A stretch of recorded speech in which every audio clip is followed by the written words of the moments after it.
Buenas tardes, embajador Julio Jorge Guillermo Florian Alegre. Estimados participantes, bienvenidos a la conferencia El Pisco, embajador del Perú en el mundo. A continuación, María Gracia presentará al embajador. Gracias. Gracias, Cristina, por el pase. Buenas noches a todos. Embajador Julio Jorge Guillermo Florian Alegre. Él es diplomático de carrera con más de 50 años de servicio al Estado peruano, licenciado en Relaciones Internacionales, ha desarrollado una destacada trayectoria tanto en el Perú como en el exterior, ocupando cargos de alta responsabilidad dentro del Ministerio de Relaciones Exteriores, incluyendo direcciones generales, jefaturas estratégicas y asesorías en temas de política exterior, modernización institucional y asuntos consulares. A nivel internacional, ha representado al Perú como embajador en países como Guatemala y Qatar, además de desempeñarse como cónsul general en Venezuela. Su labor diplomática ha contribuido al fortalecimiento de las relaciones bilaterales y a la proyección del Perú en escenarios claves, impulsando visitas oficiales históricas y consolidando vínculos estratégicos con diversas regiones del mundo. Entre sus principales logros destaca su papel en la defensa de la denominación del origen del pisco a nivel internacional, así como su contribución a la difusión de la cultura peruana mediante publicaciones sobre el pisco y la gastronomía nacional. Actualmente continúa vinculado con el quehacer diplomático, además de funciones de asesoría y liderazgo institucional, consolidándose como una figura referente en la política exterior peruana y en la promoción de la identidad nacional. Antes de comenzar, quisiera dar pase a nuestro gerente general, el almirante Santiago Llop. Buenas noches, señor. Buenas noches, embajador, ¿cómo está? Buenas tardes en Lima y buenas noches y de madrugada aquí en España. Un placer estar esta tarde con usted para tocar este importante tema del pisco, un emblema nacional casi. No está en la ley, pero es parte de nosotros. Y qué más que tener a una persona que se ha dedicado a investigar y a difundir el pisco esta tarde con todos ustedes. Conozco personalmente al embajador Florian y conozco a su familia, a su señora, y puedo dar fe de todo ese empeño y toda esa dedicación que ellos han puesto siempre en difundir la cultura peruana, el pisco y otras importantes necesidades y parte de lo que el Perú es y que exporta al mundo. Mi querido embajador, yo no tengo más palabras para recibir lo que nuestro profundo agradecimiento, ¿no? Y este público que lo va a escuchar esta tarde, interesados en el tema del pisco. Muchas gracias. Muchas gracias, Santiago, por la bienvenida. Yo más bien quisiera agradecer a la Fundación por esta oportunidad que se me da. Justamente cuando fui contactado hace ya unas semanas para esta charla, yo venía preparando un trabajo que denominé Pisco, Bien Cultural del Perú para el Mundo. O sea que por ahí coincidía, ¿no? En el tema. Yo quisiera agradecer también ahora, no quiero olvidarme, a la planta administrativa de la Fundación, que me han dado todo tipo de facilidades y ha hecho posible que esto sea bastante más sencillo. Quisiera empezar la, la presentación. Me permite un corte, es para pedirles a los jóvenes que vayan encendiendo sus cámaras, por favor, Bueno, si fueran tan amables. ¿ya empieza? Sí, ya puede empezar, señor. Esperemos que pronto las prendan. Gracias, Santiago. Bueno, eh, para mí el pisco es cultura peruana. El proceso cultural del pisco es una tradición que fusiona la recolección de uvas, la fermentación para obtener vino seco y joven y la destilación para culminar en un aguardiente de alta calidad. Yo había pensado que la presentación para este trabajo sería más entretenida e ilustrativa si yo demuestro las credenciales que tiene el pisco para ser considerado un embajador, un poco hilándolo como sería en el servicio diplomático. No todo el mundo llega a ser embajador. Yo quiero llevarlos a ustedes en un recorrido pequeño, corto, histórico, sociocultural, que nos permita arribar a la misma conclusión para pasar luego a lo que sería el tema de la exportación del pisco combinado con algunas cosas que yo viví durante mi tiempo en el exterior. Deben ustedes tener en cuenta que, por cierto, el pisco es un producto bandera del Perú, es patrimonio cultural de la nación desde el año 88, es un símbolo de la identidad nacional y yo concuerdo mucho con Luciano Reboredo cuando nos dice él que beber pisco es una de las mejores maneras de conocer el Perú. Yo no tengo la menor duda de eso. Para llevarlos en el tiempo, debemos considerar el nombre de Pisco. ¿De dónde viene el nombre de Pisco? El nombre de Pisco viene, según la tradición oral, ya de la época de los incas, cuando uno de nuestros incas, Pachacuti, llegando a los valles centrales del Perú, Perú actual, descubre un valle poblado de aves de todo tipo, tamaño, color, y le pone el nombre de Valle de los Piscos porque pisco es el término genérico en quechua para designar a todo tipo de aves. En 1574, apenas 40 años después de la entrada de España al Perú, que fue en 1532, tenemos el primer mapa que muestra Pisco con claridad, que es el de Didalco Méndez, mapa de las regiones auríferas del Perú. Hasta ese momento, entonces, si ustedes se ponen a pensar, el nombre pisco tenía dos fuentes: la fuente zoológica, que son las aves, y la fuente toponímica, que es el Valle de los Piscos. Ahora bien, hace alrededor de 2000 años existió un grupo humano, una etnia, que era descendiente de los Paracas y los Nazcas, que se llamaban piscos y eran unos orfebres que se dedicaban a la confección de ánforas, de botijas, que le llamaban ellos piscos o pisquillos. Allí ellos depositaban inicialmente agua, posteriormente seguramente chicha. Cuando llegó a España vino, y cuando la prohibición de un rey español impidió que se siguiera produciendo vino, pues almacenaron el aguardiente. Esto da al pisco dos nuevas fuentes: la étnica, que es el grupo humano pisco, y la industrial, que son las botijas. Yo les puedo decir con toda seguridad que no existe ningún otro destilado en el mundo que tenga cuatro fuentes para su nombre. Ya les he comentado que Hidalgo Méndez saca un mapa en 1574 donde se muestra Pisco, pero lo interesante para nosotros en el Perú es el trabajo de un joven investigador en el Archivo General de la Nación, que encuentra tres documentos fechados en 1587, 1589 y 1605, provenientes de Ica, que Pisco forma parte de Ica, que son una escritura pública, una escritura de compañía y un testamento. En todos ellos se menciona el aguardiente. E incluso cuando se menciona la escritura de compañía, tenemos la primera versión de comercialización marítima del aguardiente, porque va de Pisco a Arica.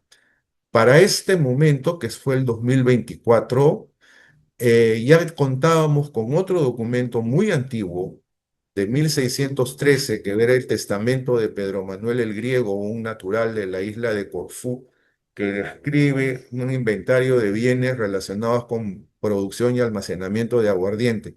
Como dato curioso, este señor Pedro Manuel deja de herencia también a una esclava. Estos cuatro documentos a los que hago mención, de 1587, 89, 600, 1605 y 613, Son los documentos más antiguos que prueban, más allá de toda duda razonable, la antigüedad y raíces peruanas del pisco y datan, miren ustedes, apenas 55 años después del ingreso de España al Perú.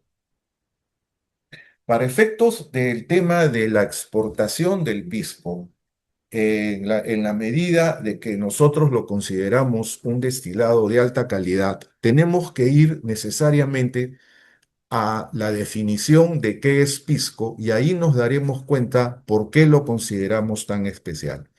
El pisco es el aguardiente de uva y hay que tener cuidado con todo lo que les voy a decir, por favor, si lo pueden retener, obtenido exclusivamente de la destilación de mostos frescos de uvas pisqueras peruanas maduras, recientemente fermentados, es decir, jugo que al ser destilado conserva alta temperatura, de modo que muchos de los elementos que integran el mosto es el jugo, ¿no? No se modifican o transforman con el enfriamiento, siguiendo métodos tradicionales en zonas geográficas específicas del Perú. Esto quiere decir que es un proceso enteramente natural. No hay ningún agregado, no hay absolutamente nada extra, excepto el mosto. Vamos también a ver cuáles son las uvas pisqueras, porque el pisco no se hace solamente con un tipo de uva. El pisco se hace con 8 tipos de uva y esto también tiene influencia en la exportación. Las uvas pisqueras peruanas se dividen en dos, las no aromáticas y las aromáticas. Las no aromáticas son la quebranta, la negra criolla, mollar y la uvina.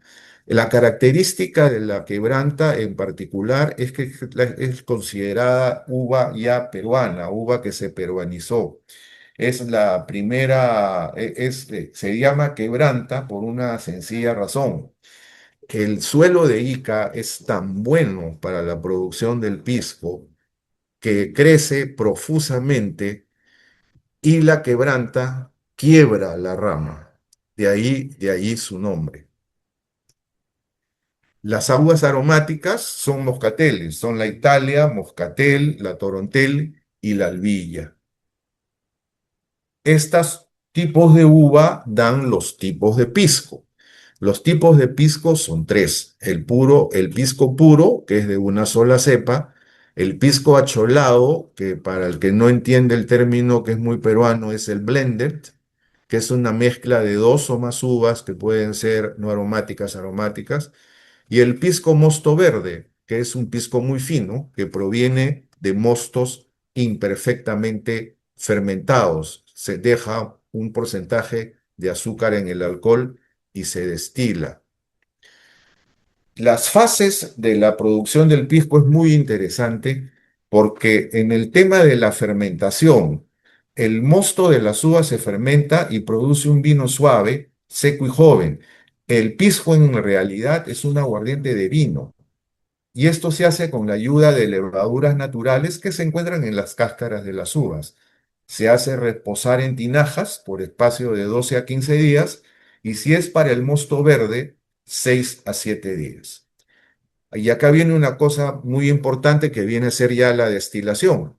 Este vino base se destila una sola vez y esto es muy importante porque lo diferencia fundamentalmente de otros destilados que se destilan más de una vez. El proceso es básicamente artesanal. Ustedes pueden ver ahí un alambique y estricto. No tiene aditivos. No se rebaja con agua, como se hace con otros aguardientes. Ni se aclara con yema de huevo. Tampoco se envejece en barrica de roble. Y esto es recontra importante porque el roble le da color, olor y sabor a la bebida. Entonces, el líquido que sale del alambique en la destilación se separa en cabeza, cuerpo y cola. La cabeza y la cola se descartan porque contienen metales pesados la primera y poca presencia de aroma y sabor y alcohol la segunda. Este cuerpo entonces de la bebida se guarda en recipientes neutros por un mínimo de 3 meses a fin de que no se alteren sus características organolépticas, que son color, olor, sabor y textura. Luego se filtra y se embotella. Eso es el proceso para hacer pisco. Pasamos a un tema de suyo sumamente importante, cuál es la denominación de origen. Los elementos claves en toda denominación de origen son, en primer lugar, el nombre geográfico del lugar de origen, un producto con características únicas ligadas a ese medio ambiente y la producción, transformación y elaboración de dicho producto dentro de esa zona específica. Ahora, para obtener la denominación de origen se requiere demostrar que existe una conexión entre las cualidades del producto y los factores naturales y humanos locales, además de cumplir con un riguroso proceso de certificación. Para el caso del Perú, esta denominación de origen es antiquísima. Es una denominación de origen que viene desde la fecha y antes de los documentos encontrados en el Archivo General de la Nación. O sea, tranquilamente se puede pensar que la denominación de origen del Perú inicia su proceso sociocultural y humano desde 1580.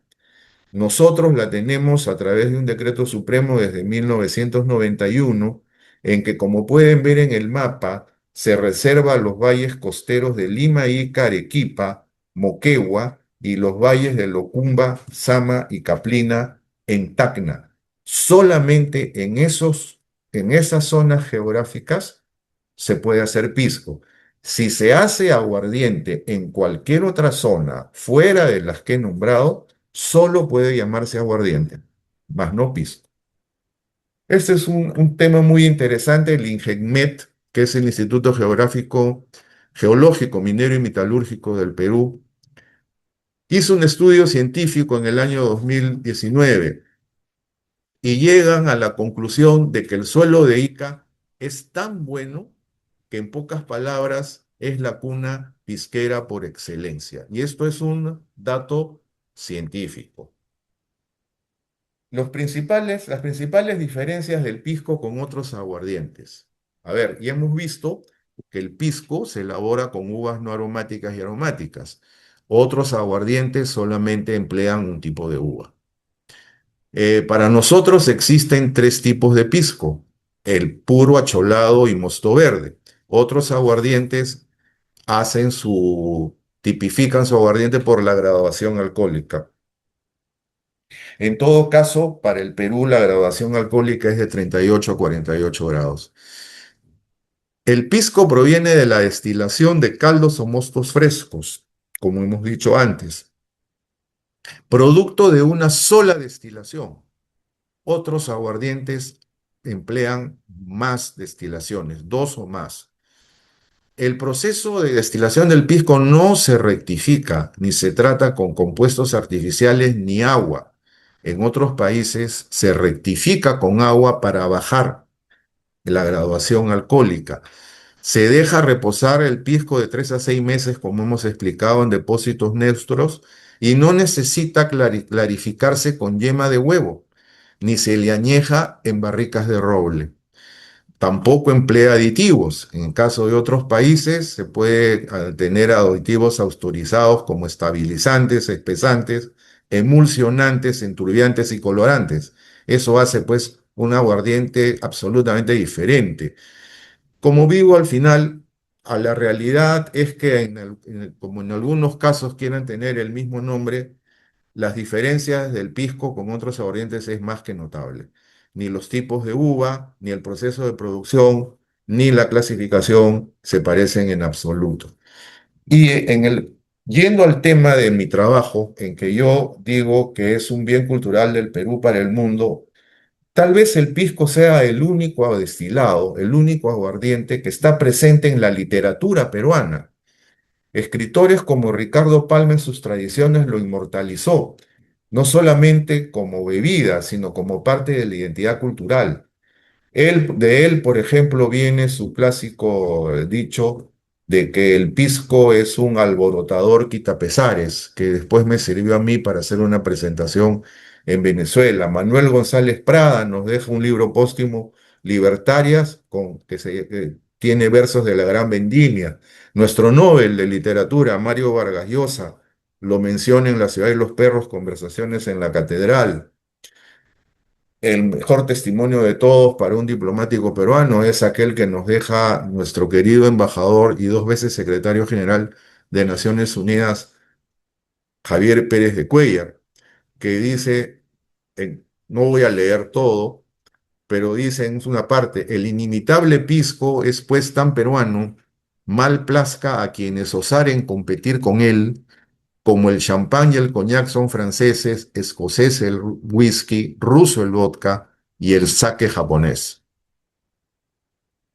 Ahora bien, creo que ya hemos establecido razonablemente que el pisco es un destilado de altísima calidad y que merece sin ninguna duda ser designado embajador del Perú en el exterior.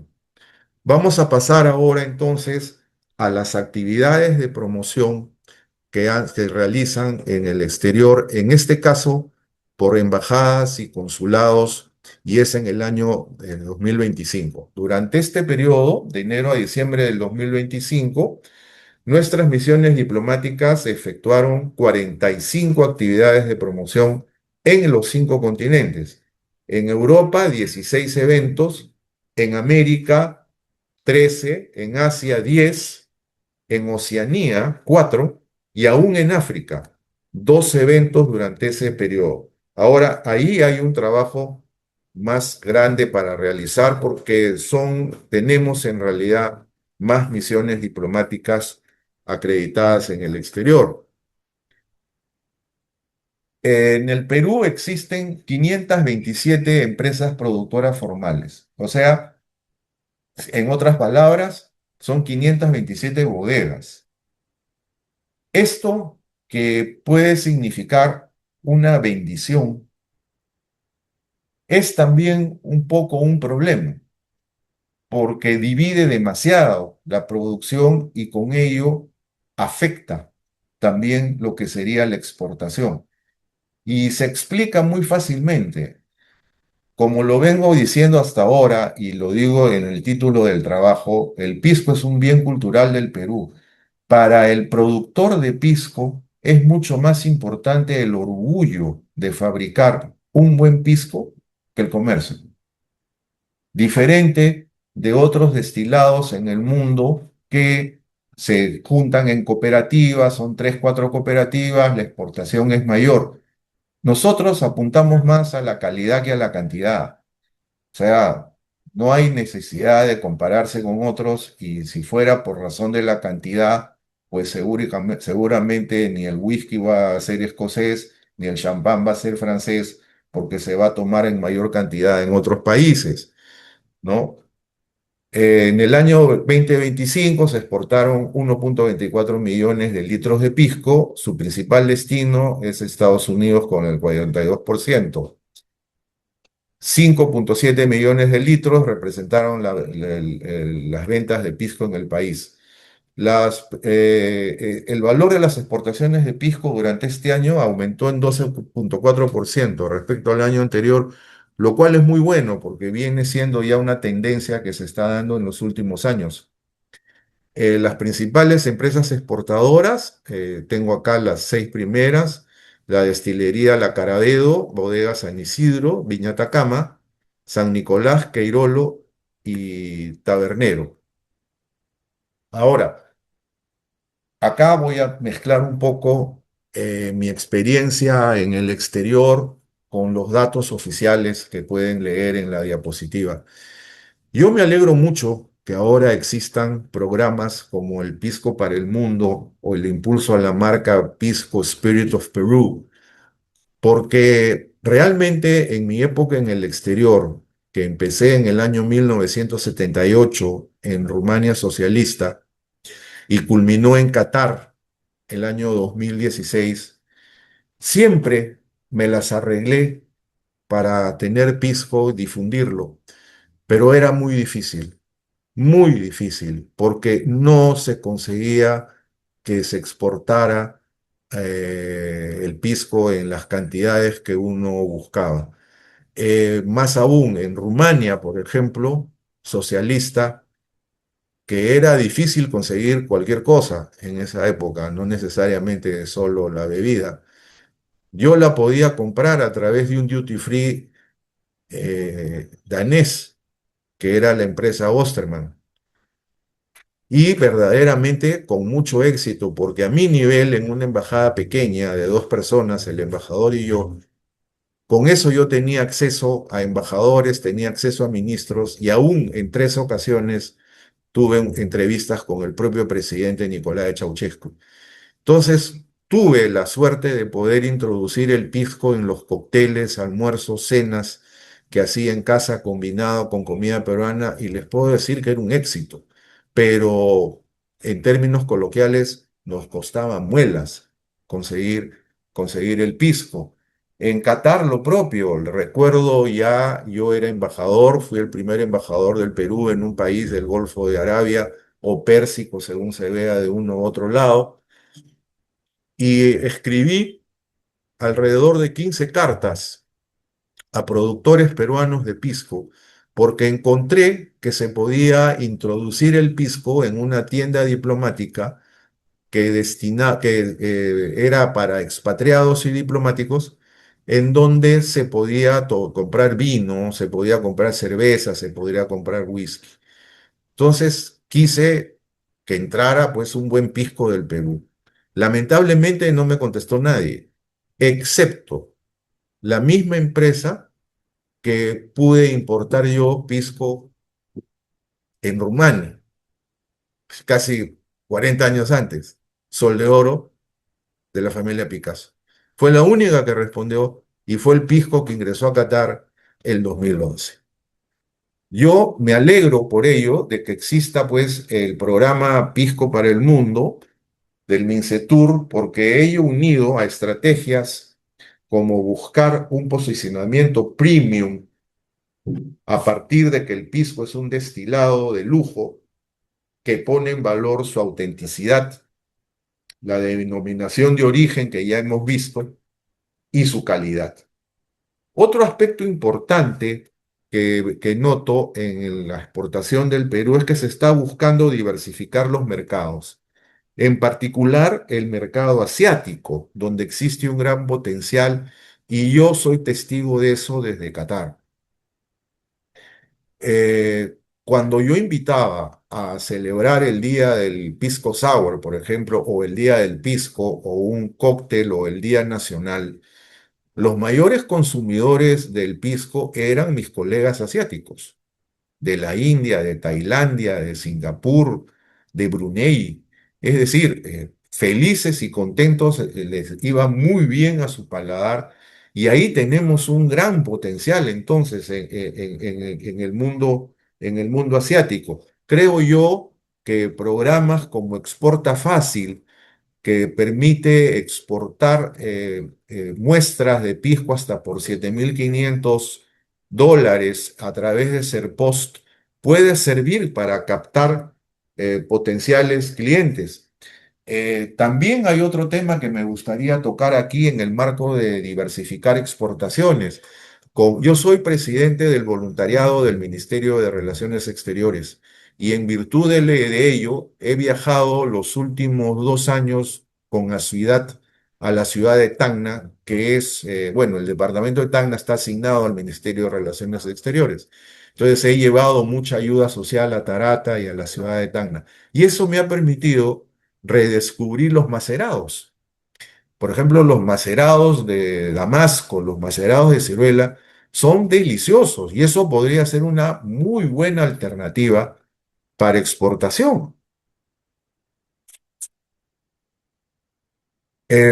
Naturalmente, y acá también voy a dar otro ejemplo de mi paso por Qatar, no tiene relación, digamos, directa con la de productor y exportador de pisco, pero el inmenso avance que está teniendo la gastronomía peruana en el mundo permite de alguna forma jalar al pisco para que se aumente su exportación. Cuando yo llegué a Qatar, en el 2011, lo único que se vendía en el mercado del Perú era quinoa. Por ahí llegaban de vez en cuando unos plátanos, pero productos peruanos, restaurantes peruanos, no había en absoluto. El mejor restaurante del Perú en Qatar fue durante algunos años mi casa, la residencia de la Embajada del Perú, donde nos arreglábamos como podíamos para importar ingredientes. Y bueno, ya yo había introducido el pisco desde finales del 2011 y de pronto llega a instalarse en Qatar de Nobu. Ustedes sabrán quién es Nobu, es un famoso cocinero que se ha unido con el actor Robert De Niro y tiene esta franquicia Nobu en muchos países del mundo, es un restaurante de lujo, abre en Qatar. Bueno, eso motivó evidentemente, y como Nobu era un hincha, pues es un hincha número uno de todo lo que sea comida peruana, pisco, ceviche, en fin, introdujo el pisco. Eso ayudó muchísimo a que hubiera más gente comprando más pisco en la medida que iban a Nobu, probaban el pisco sour, se enamoraban del pisco, iban a la tienda y lo compraban. Me alegra mucho saber también que se está empleando estrategias tales como el Pisco Masterclass, el Pisco College y los Pisco Nights en Estados Unidos, Europa y Asia, porque por ahí es donde se puede llegar a influir en que los restaurantes y los hoteles compren pisco y lo distribuyan a sus clientes. Yo no sé quién inventó el tema de Pisco Nights, pero ese era el nombre que yo le puse a cuando yo difundía el pisco desde, ¿qué les puedo decir? Guatemala, donde fui embajador, Venezuela, donde fui cónsul general, pero también me metía con el tema. Y en Qatar era muy simpático porque estos Pisco Nights tenían el atractivo que el cliente no sabía, esto era en los principales hoteles de la ciudad, ¿no? 5 estrellas. Yo me ponía el saco de barman y yo les hacía el pisco. De más está decirles, ¿no? Que un pisco night de 7 a 9 jamás terminaba a las 9. Eso terminaba como a las 12 de la noche. Nadie se quería ir. Pisco Masterclass, Pisco College. Pisco Clinic, yo recuerdo, esto no lo he puesto en la diapositiva, pero yo recuerdo que en Qatar yo he hecho varios Pisco Clinics en los hoteles 5 estrellas. Me invitaban a que yo les llegaban, pues se inscribían, básicamente eran turistas, ¿no? Que se inscribían grupos de 15, de 20 personas y se les enseñaba algo diferente cada oportunidad. Yo era el encargado de enseñarles de cero cómo hacer un pisco sour, por ejemplo. Era sumamente entretenido, la gente quedaba muy contenta y se difundía. Cuando introduje el pisco en Qatar, el Hotel W, que es un hotel 5 estrellas, me cedió una discoteca junto a la piscina, su mejor discoteca. La llenaron de todos los piscos, o sea, sacaron todos los otros licores. Y yo previamente hice clínica de pisco. Invité a los 12 principales bartenders y gerentes de alimentos y bebidas de los hoteles 5 estrellas de Qatar y les di una charla de todo, más o menos lo que estoy haciendo ahora, ¿no? Dirigida a ellos, pero que incluía la preparación de pisco sour, de chilcano y de algarrobina. Bueno, eso fue un éxito, porque donde yo iba, donde yo podía invitar, llegaban delegaciones del Perú, los invitaba a almorzar, a cenar, y les daba la sorpresa de que en estos hoteles 5 estrellas de Qatar, el aperitivo que recibían era un pisco sour, ¿no? Ahora, las regiones productoras, básicamente Ica y Lima, atesoran el más del 90% de la producción del pisco y el resto está en Arequipa, Moquegua y Tacna. Las marcas más reconocidas en el mercado son Portón, Barsol, Cuatro Gallos, Tabernero y Queirolo. Ojo, tenemos 527 bodegas, ¿no? Ahora bien, pasemos al arreglo de Lisboa. ¿Qué es el arreglo de Lisboa? El arreglo de Lisboa es un acuerdo internacional que protege las denominaciones de origen y su registro internacional. El Perú se adhirió en el 2005 y en ese mismo año registró ante la OMPI la denominación de origen Perú. Gracias a este acuerdo estamos protegidos contra productos similares que no cumplen los estándares de calidad y geográficos. Esta protección resulta fundamental para el reconocimiento de su calidad y autenticidad a nivel internacional, consolidándose así al pisco como bebida emblemática del Perú. A la fecha, más de 70 países reconocen nuestra denominación de origen. Ahora, el pisco es de tan buena calidad, es un destilado evidentemente de lujo, eminentemente peruano, que permite caracterizar muchos platos salados y dulces de la cocina peruana. Por ejemplo, ustedes ven ahí en la diapositiva, si ustedes flambean pisco en el lomo saltado, no pues eso le lleva a un sabor, otro escalón, pues. Conchitas a la parmesana, háganlas a la parrilla y mientras están cociendo, échenle gotitas de pisco. No saben ustedes el resultado. Un cuento acá que me viene desde niño. Cuando yo era muchacho, bueno, ya hace más de 50 años, terrible, qué bestia. Eh, los pavos no se compraban pues en las tiendas congelados porque no existían. Los pavos se compraban en granjas. Cada distrito tenía su granja. Ahí se compraba la leche, se compraba el pavo, se compraba el pato, se compraba la gallina, el pollo y demás. Entonces, mi padre llegaba alrededor del 20 de diciembre con un pavo vivo a la casa, ¿no?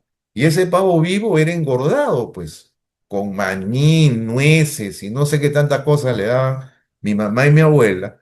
Y llegado el día del 24 se le emborrachaba con pisco para que el pobre pavo no se supiera defender y sácate, lo descabezaban. Yo pensaba que era eso todo el tema, emborrachar al pavo con pisco, pero no. El tema es que el pisco se mete a través de la sangre en la carne del animal, de manera que cuando eso se hace al horno, queda una exquisitez impresionante. Prueben hacerlo en diciembre. Ahora, en la repostería sirve y cocina sirve para marinar, flambear, aromatizar o rellevar otra preparación. Traten ustedes de ponerle unas gotitas de pisco a los alfajores. Traten de hacerlo con los bizcochos. No le digo nada con los bombones, porque eso ustedes tienen, digamos, la ibérica tiene bombones de pisco, ¿no? Otras cocinas, como cuyos inmigrantes residen en el Perú, como los chinos, han adoptado al pisco como un ingrediente necesario en sus platillos, reemplazando el vino de arroz por pisco. Esto solamente puede darse con el pisco. Esto no se puede dar con otros aguardientes de otros lados, porque la preparación es absolutamente diferente. Bueno, si tenemos tiempo, vamos a regresar al pisco en la coctelería. Les quiero contar estas anécdotas para que se rían un poco, porque ya desde la época del virreinato habían problemas con el consumo del pisco, pues, ¿no? Claro, imagínense ustedes 38 a 48 grados de alcohol, eso no es fácil, pues. Entonces, la sabiduría popular se hacía presente. Entonces, había un término que se usaba mucho, que era tomar las 11, ¿no? ¿Qué cosa era tomar las 11? ¿Qué podría significar? Bueno, ¿cuántas letras tiene la palabra aguardiente? 11. Eso era tomar las 11, ¿no? Los asistentes, por ejemplo, a la corrida de toro en Hacho, donde el virrey del momento prohibía terminantemente el consumo de pisco porque hacían unos escándalos, cuando querían calentar el cuerpo, los asistentes, ¿qué cosa pedían? Agüita de nieve. ¿Qué cosa es agüita de nieve? Pisco. Hay un vals extraordinario de la Guardia Vieja que se llama La Palizada, compuesto por Alejandro Ayarza Morales, que muchos deben conocer como Caramanduca, que narra la juerga y jarana de la época, inicios del siglo XX. En su letra que dice, pásame la huilla, la huilla, la huilla, la huilla, la huilla, yo no te la paso morenita ni de raspadilla. ¿Qué cosa es la huilla? El pisco. Nuestro afamado tradicionista Ricardo Palma, como ya les mencioné en la parte de la cultura, nos dice que el pisco es un alborotador quitapesares. A mí me sirvió esto de mucho, porque en Venezuela me invitó la Clínica Metropolitana en sus miércoles culturales a dar una charla sobre el pisco. Entonces yo cuando me dirigí a la clínica, ¿no? Con mi presentación y mis contenedores, unos contenedores medianos de pisco para hacer la cata, decía, ¿cómo puedo presentar a un diplomático en una clínica hablando de un aguardiente que en promedio tiene 42 grados? ¿No? Entonces recordé a Palma. Cuando me presenté, les dije, bueno, ustedes se harán la pregunta de qué hace un diplomático hablando de pisco en una clínica. Bueno, yo soy más o menos como un psicólogo, soy su alborotador quitapesares.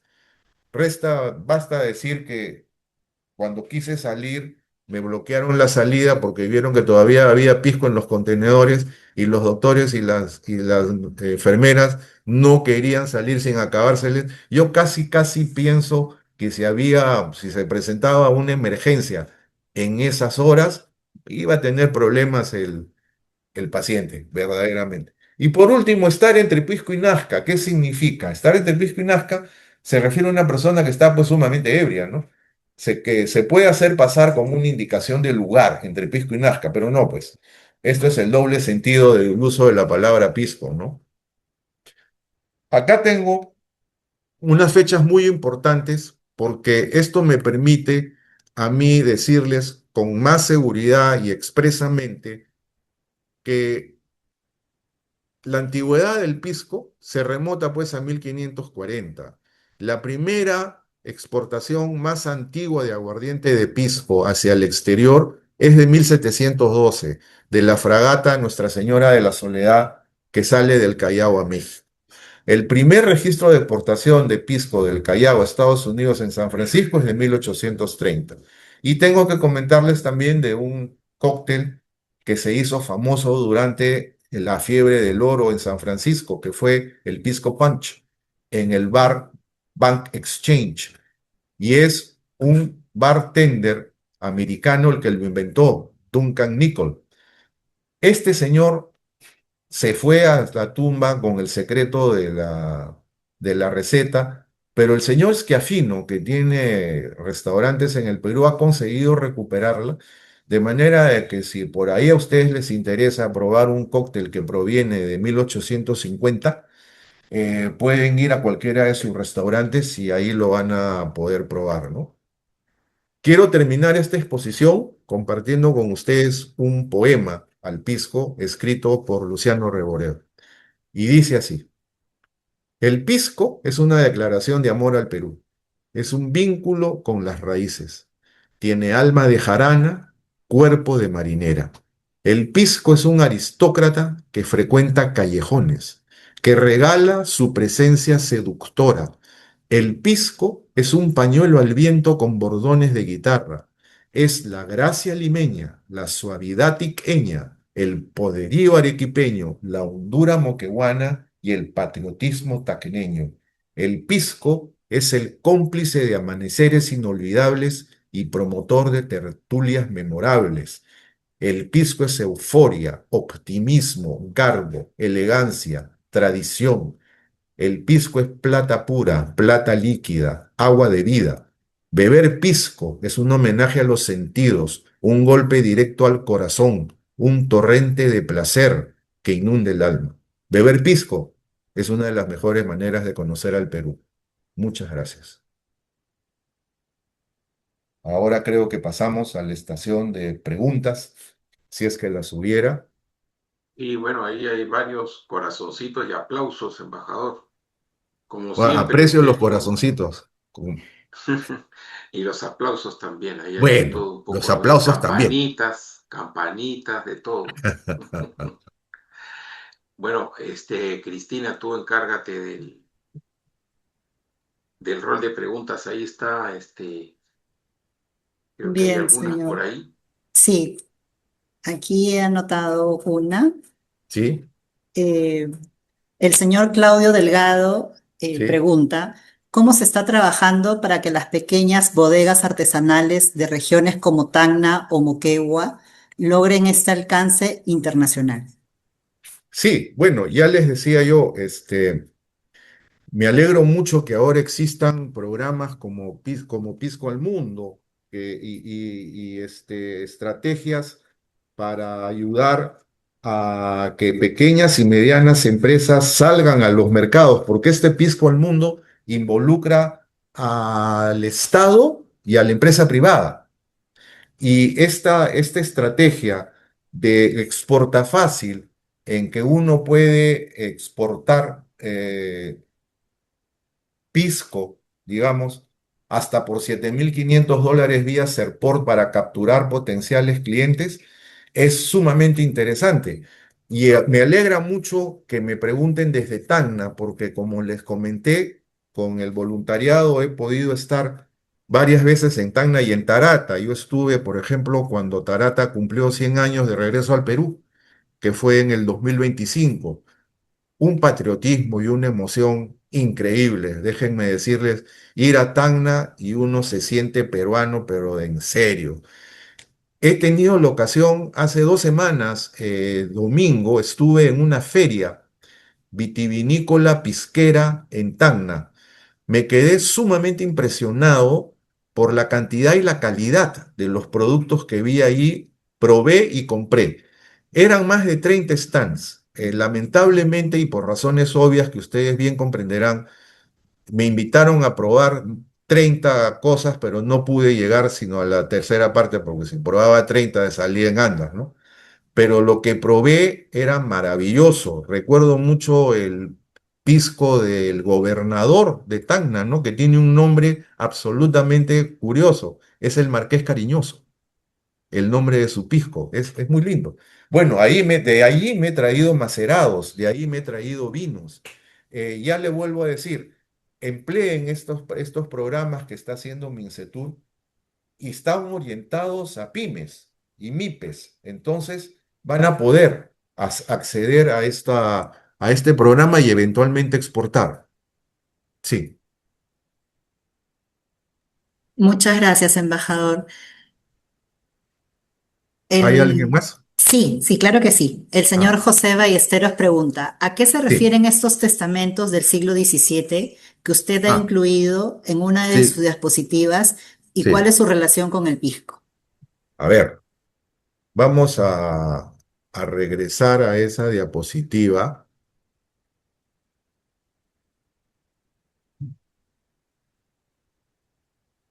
Ah, eso creo que no lo tengo acá. A ver, no me digan. Sí. Señor Ballesteros, en el año 2024, Julio Hernández, un joven investigador del Archivo General de la Nación, descubrió 3 documentos fechados en 1587. Estamos hablando siglo XVI, ¿ah? No siglo XVII. 1587, 1589, y esto sí del siglo XVII, 1605, que eran los siguientes. Una escritura pública de carta y finiquito, de la de 1587, que detalla un conflicto entre los señores Manuel de Asante y Jorge Capello sobre bienes, incluyendo una buena cantidad de aguardiente.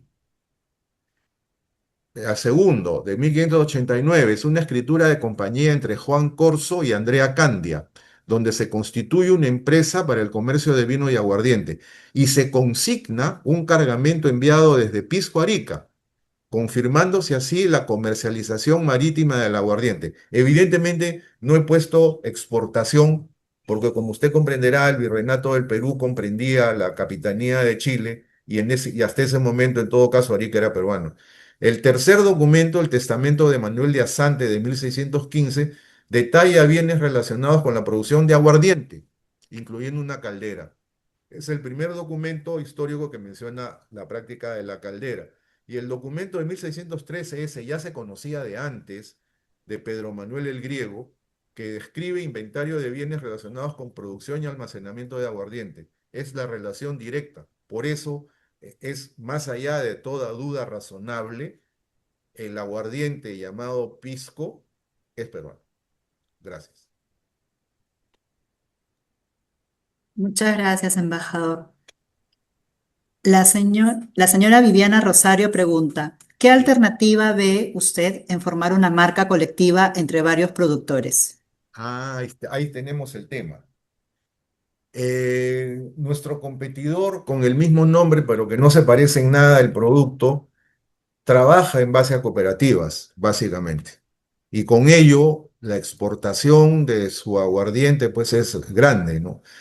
En el Perú, yo les mencioné hace un rato en la exposición, tenemos 527 bodegas. Uno podría decir qué orgullo, 527 bodegas. Y se han fijado ustedes la franja en la cual se puede preparar pisco en Lima, todos los valles costeros de Lima, Ica, Arequipa, Moquegua y tres valles de Tacna. Diría yo que la producción no permite 527 bodegas, pero ahí viene un tema cultural, sociocultural, histórico, que yo creo que para el productor de pisco peruano es mucho más importante el orgullo de preparar un buen pisco que el comercio. Por lo tanto, a pesar de que de pronto tengamos vecinos de chacras, todos de uva quebranta, o todos de uva Italia, o todos de Mollar, como hay en Aspitia, por ejemplo, no se van a juntar, porque cada uno quiere tener el orgullo de preparar su propio pisco y presentarlo en sociedad. Creo que ese es el, digamos, si se quiere decir un problema, ese sería un problema. Pero ojo, Perú en este momento, como ya les he comentado, está apuntando más al nicho de calidad y premium que a la cantidad, ¿no? Entonces, en ese sentido, por ejemplo, el pisco mosto verde, que yo no le he explicado su preparación porque no pensé que hubiera tiempo, pero ¿qué cosa es el mosto verde? El mosto verde es el pisco que se obtiene de una fermentación imperfecta, donde queda porcentaje de azúcar en el alcohol y luego se destila. Este pisco, por esa razón, es el más suave, es el más rico, diría yo, y el más caro. ¿Por qué?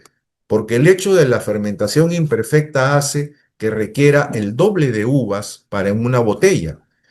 Una botella de 750 centilitros, una botella normal que ustedes encuentran en cualquier mercado, insume 6 a 7 kilos de uva. Un mosto verde es el doble. Por lo tanto, si ustedes van a un mercado y ven un pisco mosto verde, no se asusten con el precio. Necesariamente tiene que ser más caro que un pisco estándar porque es de mayor calidad. Y bueno, no sé si he respondido acertadamente la pregunta, pero creo que la respuesta va por ahí. No estamos acostumbrados a exportar en cooperativa, sino que cada uno de nosotros está muy orgulloso de tener su propia cosecha, ¿no? Muchas gracias, embajador. Tenemos otra pregunta.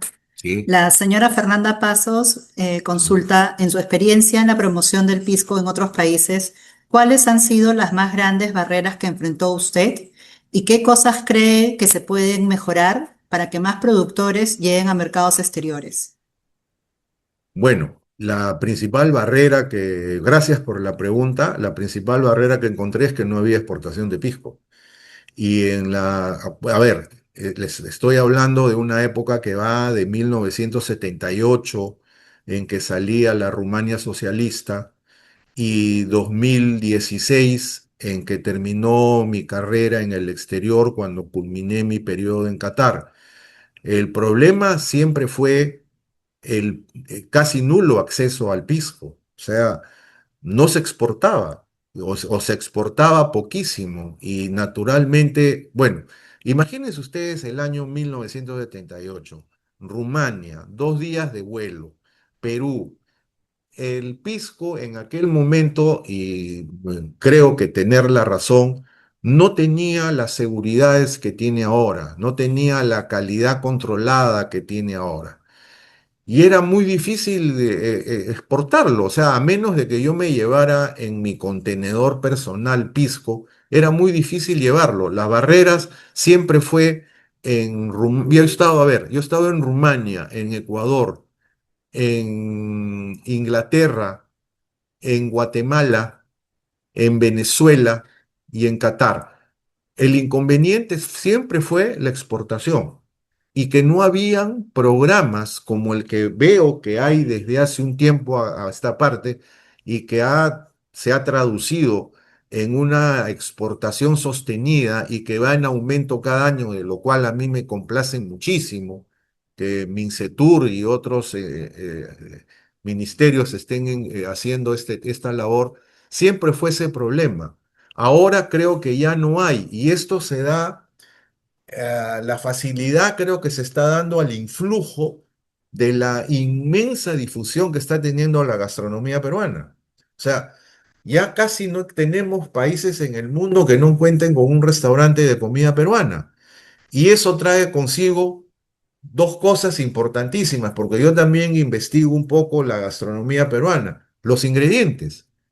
Los ingredientes peruanos ya están llegando. O sea, un sofrito peruano es básico para cualquier comida peruana. Antes no existía y había que casi inventarlo, a ver cómo se la podía uno arreglar. El peruano es recursero y eventualmente lo hacíamos, pero no es lo mismo tener al ingrediente auténtico. Entonces, al influjo del aumento de restaurantes del Perú en el exterior, viene naturalmente aparejado el aumento de la exportación de pisco. Un ejemplo es Qatar, ¿no? Yo llegué a Qatar en el 2011. En el 2011 del Perú prácticamente no había nada más que quinoa en los supermercados. Con el tiempo pudimos llevar más cosas, metí el pisco, pero el restaurante peruano no había, y en el caso de Qatar fue por una razón muy particular. La regla decía que el inversor extranjero solo podía poner el 49% y había que tener un inversor nacional que pusiera el 51%. Eso le daba pues la mayoría local. Y el embajador de Brasil, un gran amigo mío en ese momento, me comentó que ellos llevaron un rodicio 2, 3 años atrás y que fue una sensación, naturalmente, todo tipo de carne, ahí tenían a su cocinero brasileño. Pero un buen día, el, el inversionista mayoritario decidió cambiar al cocinero, lo sacó al brasileño y le puso un indio.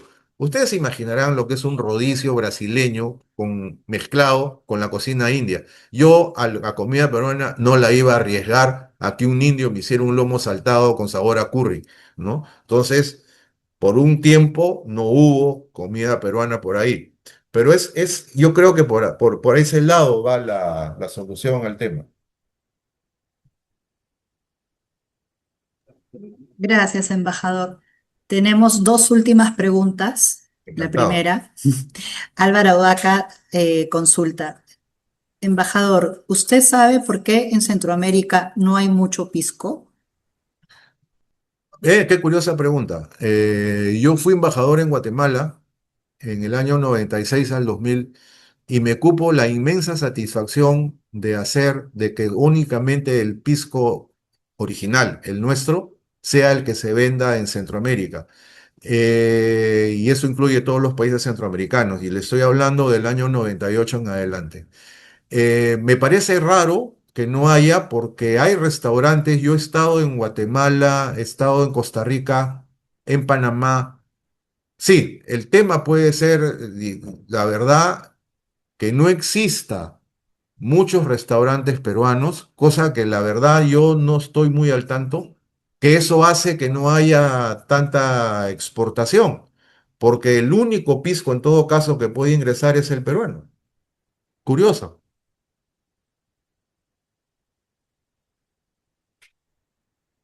Siguiente. Sí, embajador. Y tenemos la última consulta del señor Fernando García. Sí, Embajador, buenas noches. ¿Cuáles han sido las formas por las cuales se ha vulnerado el valor cultural e histórico del Pisco y cuáles serían las medidas para fomentar su protección? sea que, perdón, sea. Se ha vulnerado el valor cultural e histórico del Pisco y cuáles serían las medidas para fomentar su protección. Bueno, el pisco está protegido en su denominación de origen exclusiva pisco por el arreglo de Lisboa, que les acabo de mencionar. O sea, el único problema que yo asocio al pisco y data de ya hace un buen tiempo, unos buenos años, es cuando no había control de calidad en el Perú, cuando no estaba debidamente precisado qué es lo que era pisco y con su diferencia con aguardiente. Yo recuerdo el caso, por ejemplo, de una marca, y me permito decirla ya en la estación de preguntas, existía un llamado pisco Caballero Carmelo en los años 70, 80. Resulta ser que Caballero Carmelo pues no es un pisco, es un aguardiente, pero en aquella época no había ese control de calidad. Ese control de calidad ya se superó. Ahora no puede existir que a uno le vendan gato por liebre. O sea, y le digo, las 527 bodegas que existen, las 527 bodegas ofrecen pisco y está debidamente reglamentado por Indecopi.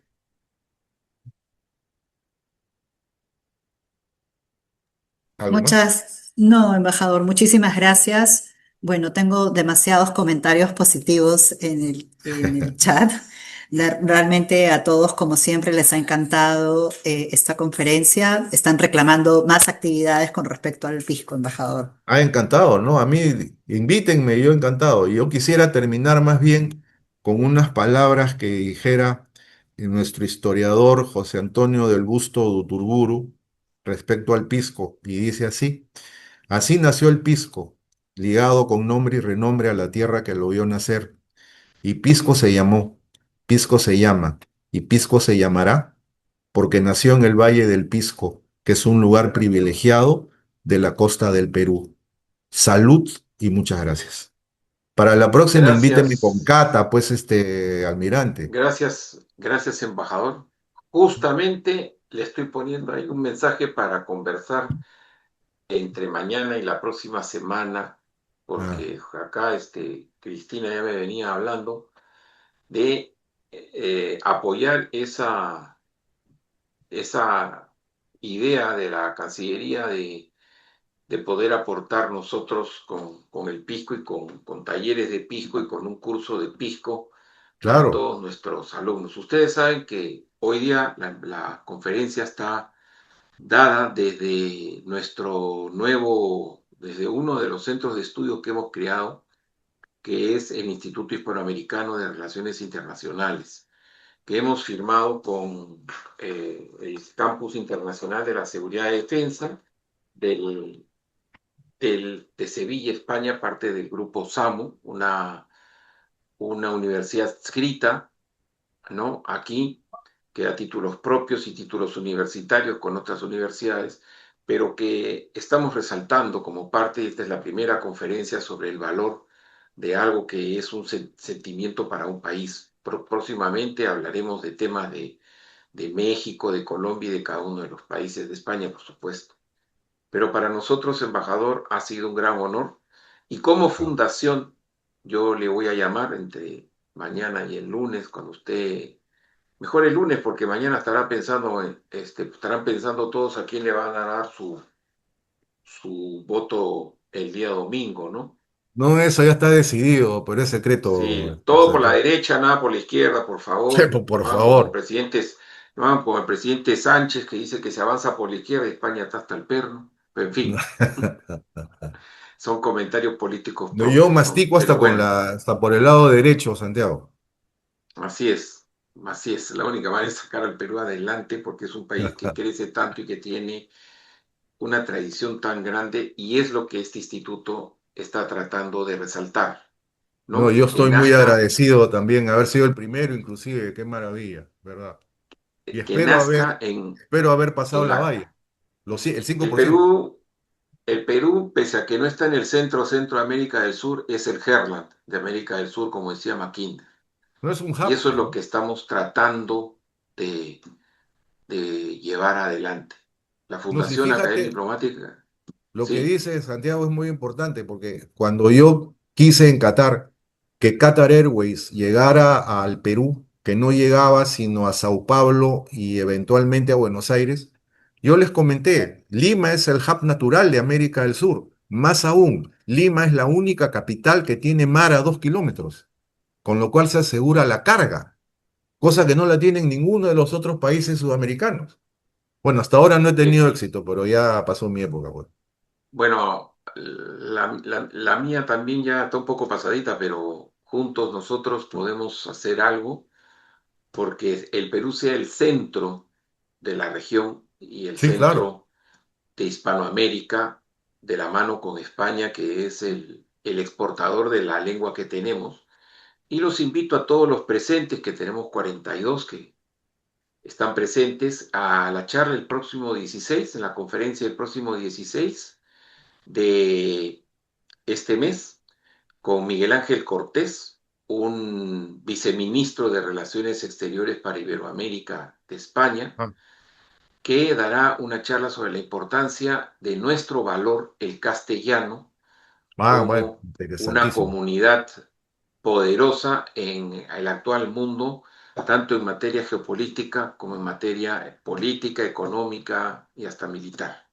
Ujú. Los invito, agradezco a mi querido amigo y apreciado embajador, don Julio Florián, por esta maravillosa charla que nos permite a todos arraigarnos y sentirnos orgullosos de lo que tenemos y de lo que podemos brindar al mundo.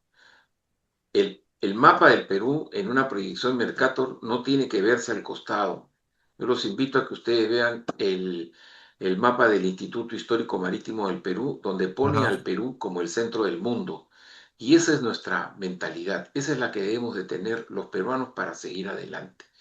El totalmente de Perú es acuerdo. un país grande, país de cultura filosófica griega, de derecho romano, de cultura occidental, que ha juntado a España, España trajo a los árabes, trajimos a los asiáticos, como dijo el embajador, trajimos a los chinos, trajimos a los negros, y esa es la riqueza cultural que tenemos, que Así es, quizás no tenga pluricultural. otro país en el mundo. Lo que tenemos que hacer los peruanos es exportarla. Y eso es mi mensaje, embajador. Le cedo la palabra para unas últimas palabras finales a este público que seguramente está trabajando y por eso no ha puesto sus cámaras, pero felicito al señor Claudio Delgado, que está por ahí.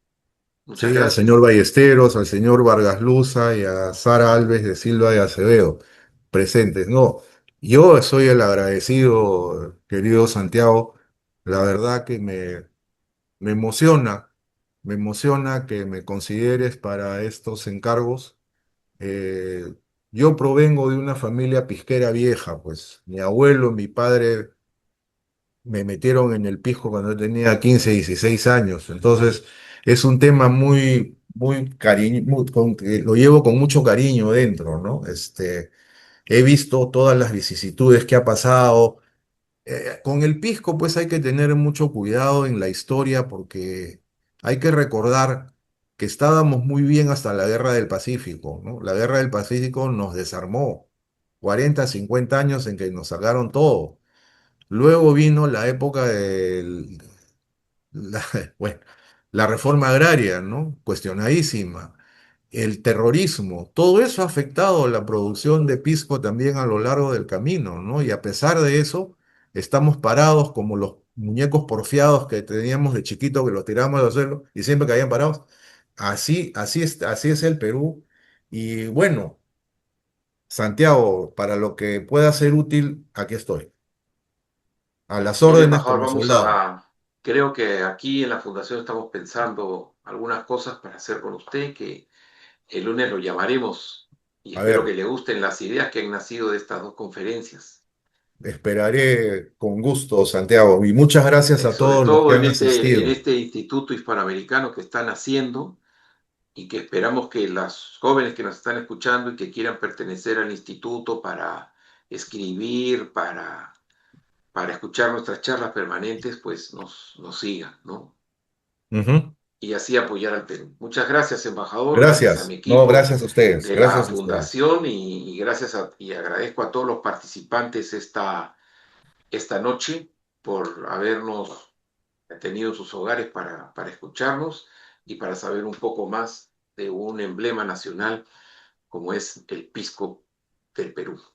Así Gracias, es. La embajador. mejor manera de conocer al Perú es con un pisco. Chao. Gracias. Saludos, embajador, desde Navarra. Saludos.